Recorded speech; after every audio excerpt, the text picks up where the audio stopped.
Les amis, on vient donc dire au revoir à nos amis égyptiens, on vient de le faire pour nos amis du Rwanda. C'était donc la 13e et dernière journée de la phase des équipes qui jouent le maintien. Et on connaît donc les quatre équipes qui descendent en deuxième division du côté de l'Égypte. Bon, on le savait déjà depuis 2 journées, Karabakh Ismaïlia, Arras, Farko et Ismaili, qui sont vraiment les équipes qui ont été les plus faibles du championnat. À noter que le champion, c'est le Zamalek et que l'équipe qui a l'habitude d'aller en Ligue des Champions n'ira pas en Ligue des Champions cette année, c'est-à-dire Halali. Halali sera en Coupe de la Confédération car la Zamalek et Pyramide FC seront les équipes qui vont représenter l'Égypte en Ligue des Champions la saison prochaine.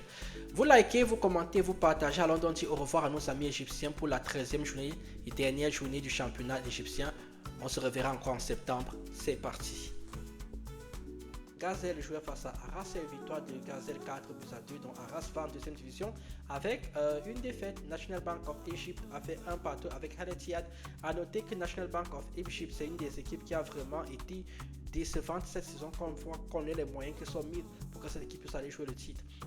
Arab Contractor a battu 3-1 Modern Sport, un partout entre Z et Karabakh Ismaïlia. Karabakh Ismaïlia qui jusqu'au bout a continué avec la culture du match nul, c'est-à-dire que dans cette phrase des 13 matchs où vous pouvez encore sortir, ils ont quand même fait 7 matchs nuls, c'est incroyable.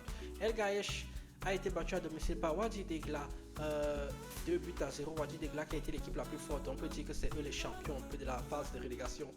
Ismaili a été battu par Farko 2-1, pareil Ismaili, hein, dans la phase des matchs à retour. Là pour la relégation, c'est 6 matchs de 6 défaites, ils n'avaient pas leur place cette année en première division. Et enfin, Petrojet a été battu par El Gouna 2-1. Au classement final, donc ce qui est intéressant, c'est aller voir en bas que Karabakh Ismaïl a fini avec 32 points, Arras 26, 25 pour Farko et 20 pour Ismaili. Les 4 équipes les plus faibles du championnat sont descendues. Rien d'autre à dire.